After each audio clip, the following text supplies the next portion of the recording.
Assalamualaikum warahmatullahi wabarakatuh. Halo semuanya. Perkenalkan, nama saya Mutiara Salsabila Indonesia. Jadi pada video kali ini saya akan merangkum sekaligus menjelaskan ulang materi Sistem Informasi Manajemen, khususnya dari pertemuan 1 sampai dengan pertemuan ke-7 perkuliahan saya. Jadi langsung saja kita masuk ke pembahasan pertama.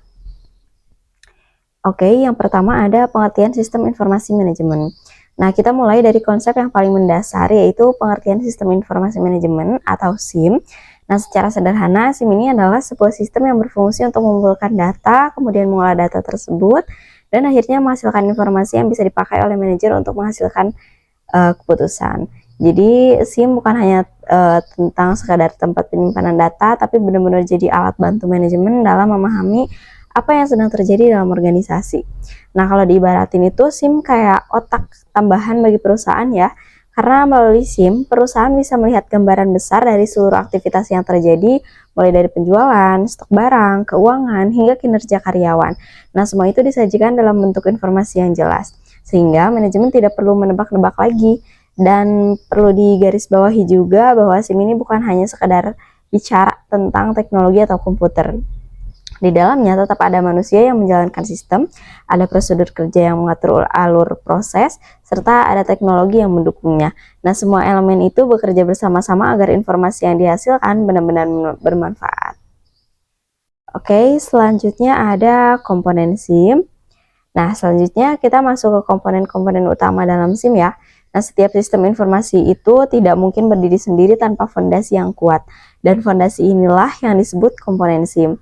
Nah, jadi yang pertama itu ada hardware atau perangkat keras. Nah, hardware ini mencakup semua perangkat fisik yang bisa kita sentuh.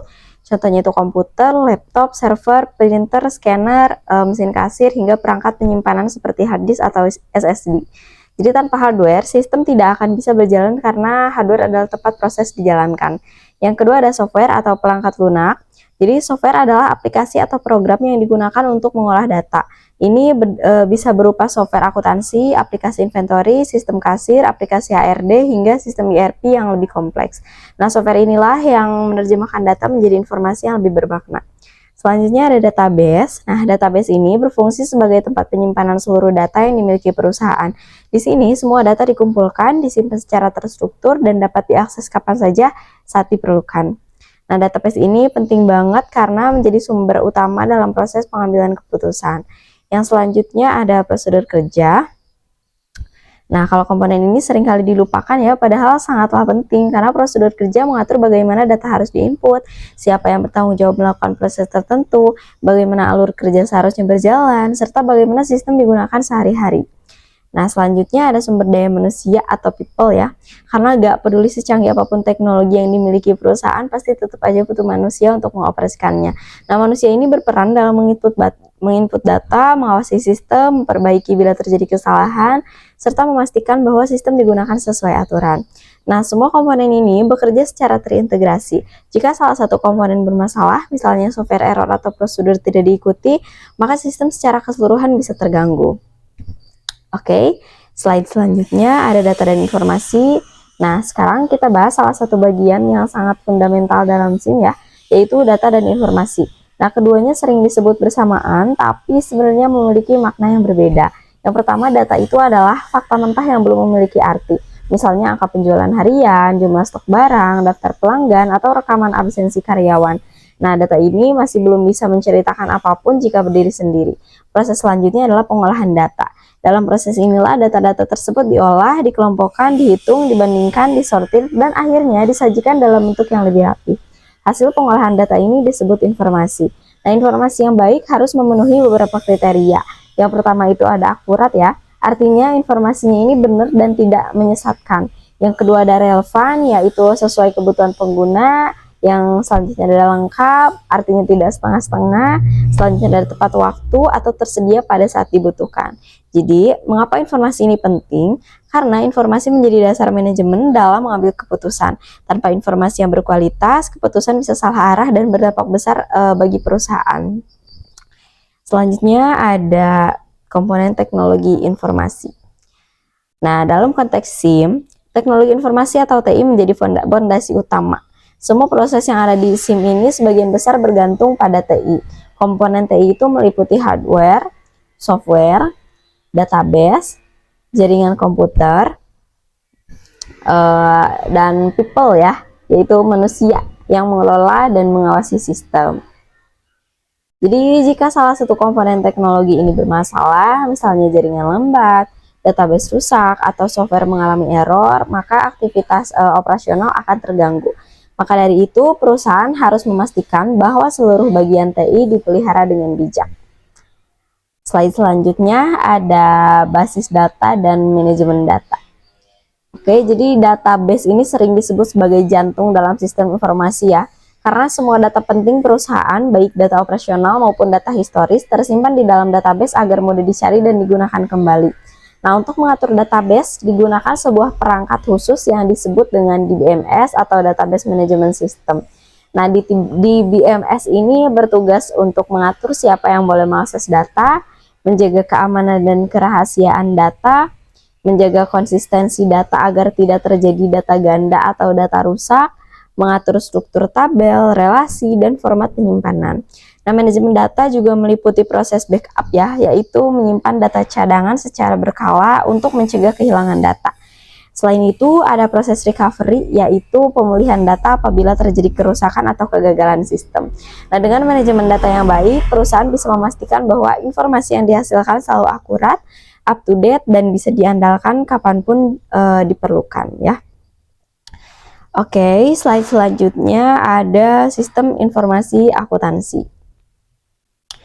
Jadi kita sekarang masuk ke salah satu bagian penting dari SIM, yaitu sistem informasi akuntansi atau SIA ya. Jadi SIA ini adalah bagian dari SIM yang fokusnya itu pada pengelolaan data keuangan. Di dalam perusahaan, semua transaksi yang berkaitan dengan uang dan aset perusahaan dicatat menggunakan sistem ini.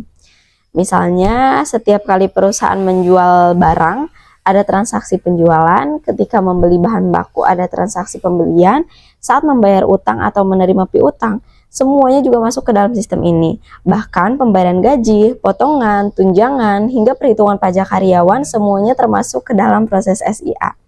Nah, pada dasarnya SIA ini terdiri dari beberapa siklus utama. Yang pertama itu ada siklus pendapatan ya. Jadi siklus ini berhubungan dengan proses perusahaan saat menerima pesanan pelanggan sampai akhirnya menerima pembayaran. Jadi mulai dari pelanggan melakukan order, terus perusahaan menyiapkan barang, selanjutnya mengirimkan barang, membuat invoice, sampai akhirnya pelanggan melakukan pembayaran. Nah, SIA memastikan semua tahap tadi dicatat dengan rapi sehingga perusahaan bisa tahu berapa jumlah penjualan, siapa saja yang belum membayar, dan bagaimana performa pemasaran. Yang kedua itu ada siklus pengeluaran ya. Nah, jadi siklus ini tuh mengatur proses perusahaan dalam membeli barang dari pemasok sampai melakukan pembayaran. Misalnya itu kayak perusahaan butuh stok barang, bagian pembelian membuat pesanan, terus pemasok mengirim barang, perusahaan menerima barang dan membuat bukti penerimaan. Lalu perusahaan membayar tagihan. Nah, semua ini harus tercatat jelas agar perusahaan mengetahui berapa total pengeluaran dan tidak ada biaya yang tidak tercatat. Siklus ketiga ada siklus penggajian ya. Nah, ini mencakup seluruh proses dari pencatatan jam kerja atau absensi karyawan. Nah, proses perhitungan gaji, potongan, lembur, hingga pencetakan slip gaji.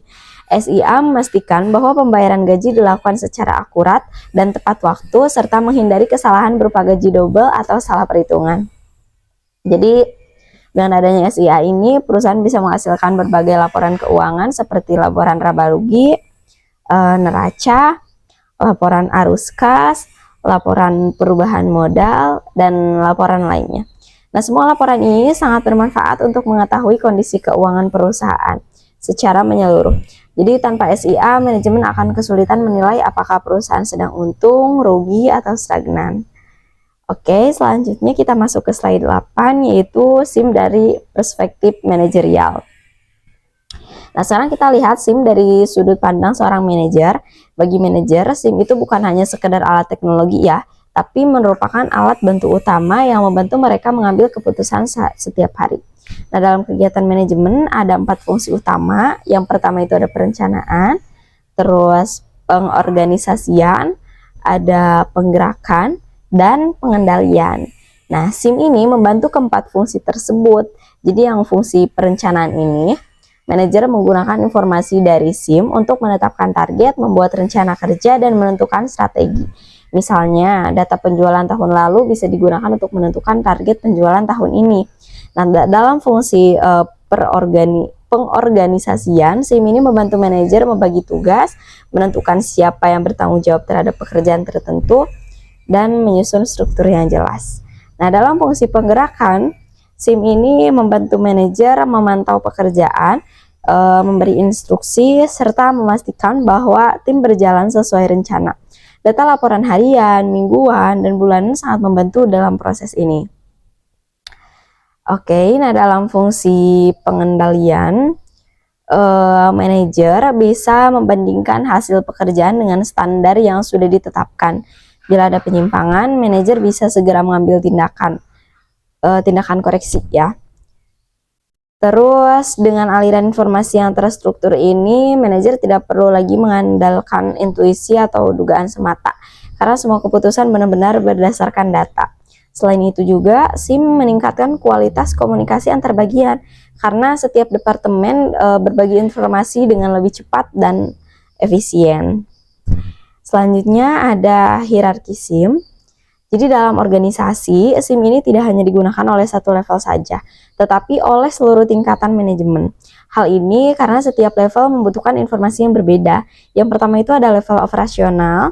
Di level ini, SIM digunakan untuk mengolah data rutin yang sifatnya tuh harian. Misalnya pencatatan transaksi penjualan, input data pelanggan baru, update stok barang, dan absensi karyawan.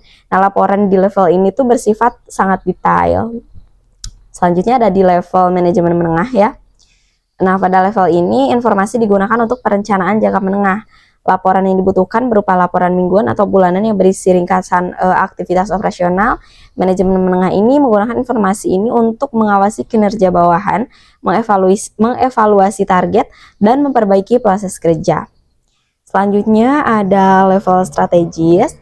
Nah, pada level tertinggi perusahaan, informasi yang dibutuhkan bersifat ringkas, strategis, dan berorientasi jangka panjang. Misalnya, tren penjualan selama beberapa tahun, laporan keuangan tahunan, pertumbuhan pelanggan, analisis lingkungan bisnis. Nah, informasi tersebut digunakan untuk membuat keputusan besar seperti membuka cabang baru, menutup produk yang tidak laku, atau menentukan arah masa depan perusahaan. Dan kata lain, SIM ini tuh menyesuaikan bentuk informasinya sesuai kebutuhan tiap level, sehingga semua tingkatan manajemen dapat bekerja secara optimal ya. Selanjutnya ada pengertian DSS. Nah, sekarang kita masuk nih ke materi yang lebih kompleks, yaitu Decision Support System atau DSS, atau sistem pendukung keputusan. Jadi DSS adalah sistem yang dirancang untuk membantu manajer dalam mengambil keputusan yang sifatnya ini semi terstruktur. Nah, keputusan semi terstruktur ini adalah keputusan yang sebagian prosesnya sudah jelas, tetapi sebagian lainnya masih membutuhkan penilaian atau pertimbangan manusia. Contohnya itu kayak nentuin strategi promosi yang paling efektif, terus milih supplier terbaik berdasarkan harga dan kualitas, memprediksi permintaan produk di masa depan, sama menentukan lokasi cabang baru. Nah, DSS ini tidak mengambil keputusan untuk manajer, tetapi memberi alternatif terbaik, simulasi hasil, analisis resiko, dan perkiraan supaya manajer ini bisa mengambil keputusannya itu lebih rasional dan akurat. Selanjutnya ada komponen DSS. Nah, jadi dalam sebuah DSS ini terdapat beberapa komponen penting ya yang bekerja sama gitu. Yang pertama itu ada database. Nah, komponen ini menyimpan data-data yang dibutuhkan untuk analisis. Data dapat berasal dari transaksi internal, data eksternal, data historis, atau bahkan data riset pasar. Yang kedua itu ada model base. Nah, ini adalah kumpulan model matematis, statistik, atau algoritma yang digunakan untuk memproses data.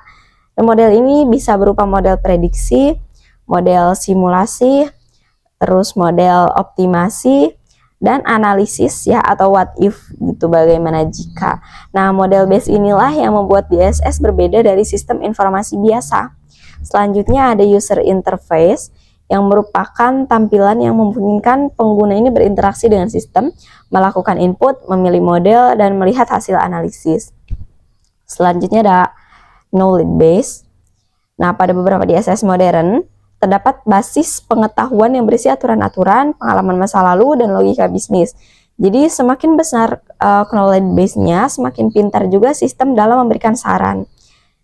Slide selanjutnya ada jenis-jenis DSS. Nah, DSS ini memiliki beberapa jenis tergantung dari pendekatan yang digunakan. Yang pertama ada data driven DSS yang berfokusnya itu pada analisis data dalam jumlah besar. Nah, ini cocok untuk perusahaan dengan data operasional yang sangat banyak ya. Yang kedua ini ada model driven DSS yang berbasis model matematis dan statistis ya, yang cocok untuk perhitungan yang membutuhkan simulasi atau optimasi. Selanjutnya ada knowledge DSS ya, menggunakan basis pengetahuan dan aturan-aturan untuk memberikan saran, biasanya dipakai dalam sistem pakar. Selanjutnya itu ada document driven DSS yang fokusnya itu pada pengolahan dokumen seperti laporan tertulis, arsip, kontrak, dan dokumen operasi. Selanjutnya ada communication driven DSS yang memfasilitasi kerjasama kelompok dalam pengambilan keputusan.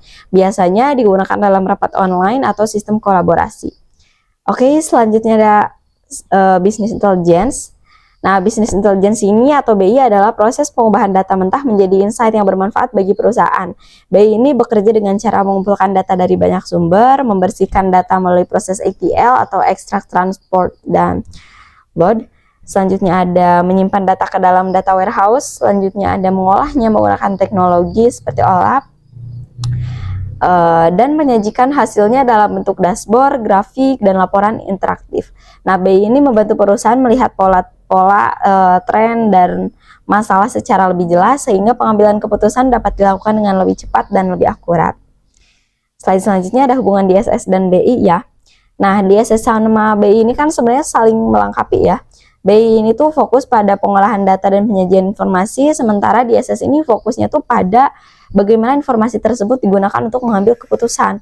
Nah, kalau digabung, keduanya ini membentuk sistem cerdas yang bisa menganalisis data, prediksi masa depan, memberikan rekomendasi otomatis, bahkan ngelakuin simulasi keputusan. Nah, inilah alasan kenapa banyak perusahaan modern mengintegrasikan BI dan DSS dalam satu platform.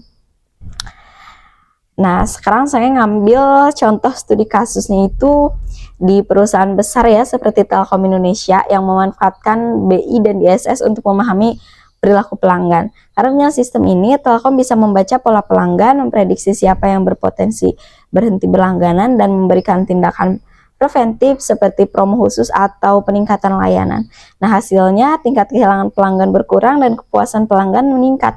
Inilah contoh bagaimana data dapat menjadi kekuatan utama bagi perusahaan. Nah, slide terakhir yaitu kesimpulan. Jadi, sebagai penutup dari pertemuan 1 hingga 7, kita bisa mempelajari banyak hal tentang sistem informasi manajemen. Kita juga belajar bahwa SIM ini bukan hanya tentang komputer atau teknologi, tetapi merupakan kombinasi dari manusia, data, teknologi, dan prosedur kerja yang saling berhubungan. Nah, kita juga membahas proses pengolahan data menjadi informasi, pentingnya database, peran sistem informasi akuntansi, hingga bagaimana DSS dan BI ini membantu perusahaan dalam mengambil keputusan secara lebih cerdas.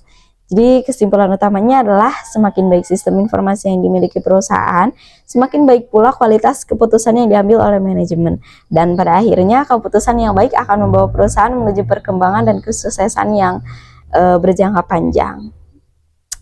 Baik, mungkin segitu saja materi yang bisa saya sampaikan. Terima kasih sudah menyimak penjelasan panjang ini. Semoga bermanfaat dan bisa membantu kita semua dalam memahami keseluruhan materi yang lebih baik ini. Terima kasih. Wassalamualaikum warahmatullahi wabarakatuh. Bye-bye.